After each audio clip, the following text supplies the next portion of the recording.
জয় ঠাকুর। তিনিই গুরু, যিনি অন্ধকার থেকে আলোয় আসার পথ দেখান। শ্রী রামকৃষ্ণ প্রেমবিহারের পূজ্যপাদ আচার্য শ্রীমৎ স্বামী সম্বুদ্ধানন্দের প্রবচন। মূল্যায়ন। একদিন গঙ্গার ধারে এসে দেখলাম মহারাজ আনমনে বসে আছেন। আমরা তাঁর ডাকের অপেক্ষায় একটু দূরে দূরে পায়ে পায়ে ঘুরতে লাগলাম। কেউ কেউ এধারে ওধারে দূরে বসে নজর রাখতে লাগলেন। এইভাবে কিছু সময় যাওয়ার পর তিনি আমাদের ইশারা করে ডেকে নিলেন। আমরা মাত্র 6 জন সেদিন এসেছিলাম। মহারাজ বললেন, দেখো, পশু পাখি প্রাণী শিশু সবার কাছে শেখার আছে। ইতর পণ্ডিত মূর্খ নীচ কেউ কম নয়। কখন যে কে একটা মহান উপদেশ দিয়ে দেবে আর তা অমূল্য উপকার দেবে কে বলতে পারে। একটু আগে ঘাটের কাছে কিছু মুড়ি পড়েছিল। প্রায় শালিকগুলো খেতে আসে এখানে। আমাদের মঠের দারোয়ানটি রোজ ওইখানে বসেই ওর প্রাতরাশটি সারে।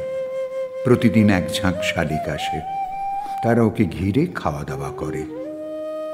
ও খায়, এরাও খায়। কদিন হলো দেখছিলাম শালিক তার বাচ্চাদেরও খাওয়াতে আনছিল। নিজে মুখে নিয়ে নিয়ে মা পাখিটা ওর বাচ্চা দুটোকে খাইয়ে দিত। আজ প্রায় মাসখানেক এমনটাই করছিল।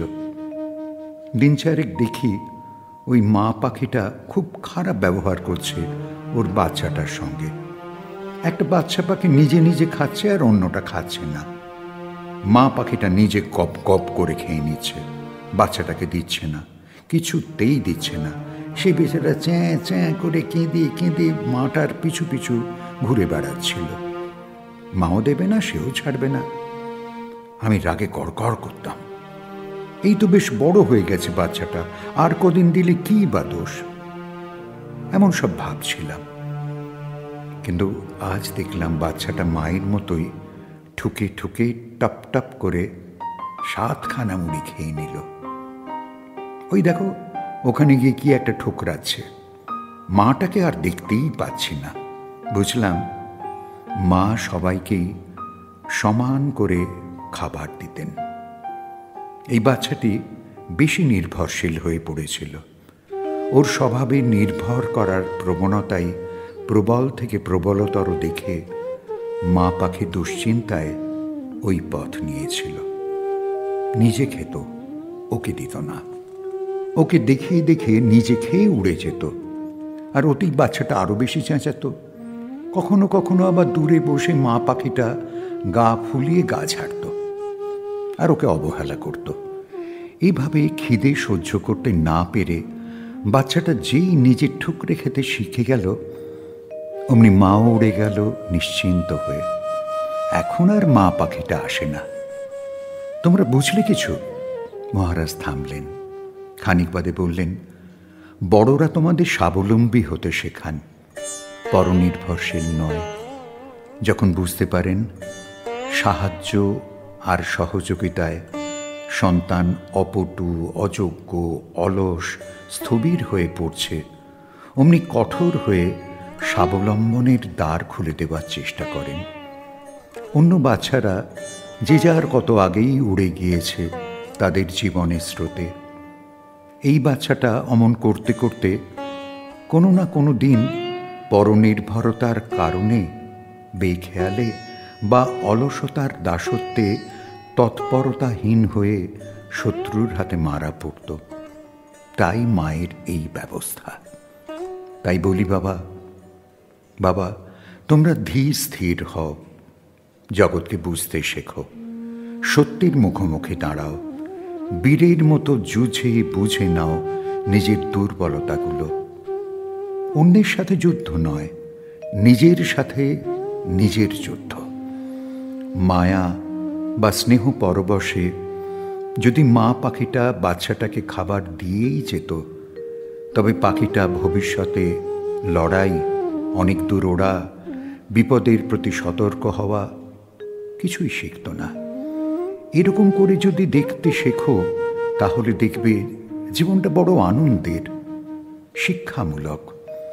তোমরা অশান্ত চঞ্চল, তাই গভীর প্রাকৃতিক শিক্ষাগুলো খেয়ালই করো না। জানো তো, একদিন আমি আমার ঘরে বসে আছি।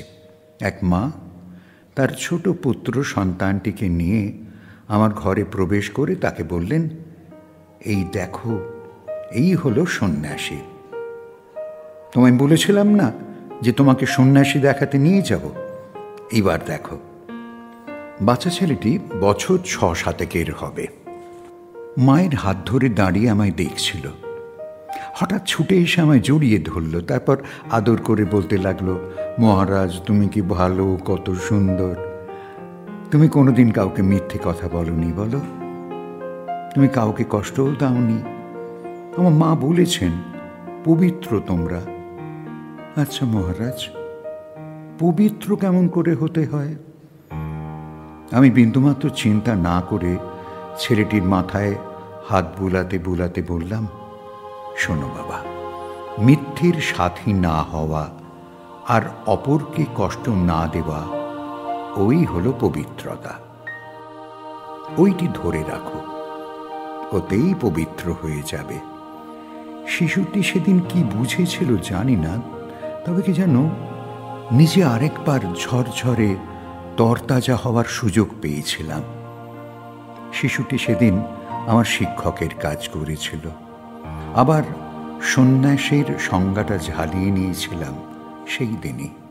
তোমরা দেখবে প্রতিদিনই তোমাদের সম্মুখে বহু শিক্ষক ঘুরে বেড়াচ্ছেন। তাঁরা কত কি বলছেন, কত রকমের আচরণ করছেন, কোনটা ভালো কোনটা খারাপ। তুমি যেন সেই বিচারে জড়িয়ে যেও না।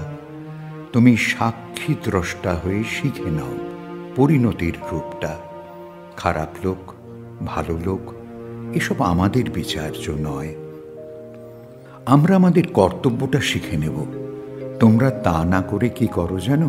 তোমরা ভাবতে শুরু করো, ও কেন করলো, এতে লাভ লোকসান, ওর কি হলো না হলো, ইত্যাদি ইত্যাদি।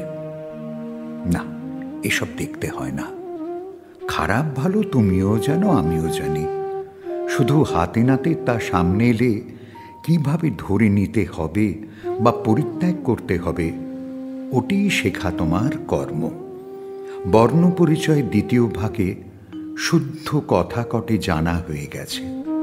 এখন চাই শান্ত, সতর্ক ও পবিত্র ভাব। দেখবে তুমি আদর্শ মানুষ হয়ে গেছ। মহারাজ কথা শেষ করলেন। আমাদের মনে নানান চিন্তা যেন সব এক রেখায় এসে দাঁড়ালো। শুধুই ভাবতে লাগলাম, এখন থেকে গভীরভাবে সবটা বুঝবার চেষ্টা করব। কত সাধারণভাবে আলগোছেই না দৈনন্দিন জীবনটা কাটাচ্ছি, কতই না মণিমাণিক্য হারিয়ে ফেলেছি এতদিনে। মনে মনে নানান দিনের নানান অভিজ্ঞতাকে এরপর থেকে সঠিক মূল্যায়ন করতে শিখেছিলাম। অনেক হারালেও অনেক পুরাতন টুকিটাকি ঘটনা থেকে নানান শিক্ষা এরপর খুঁজে পেয়েছিলাম। আজও বইপত্র ছাড়াই অজস্র শিক্ষা এভাবেই নিয়ে চলেছি। এখন একঘেয়ে হওয়াটা প্রায় ভুলেই গিয়েছি বলা যায়।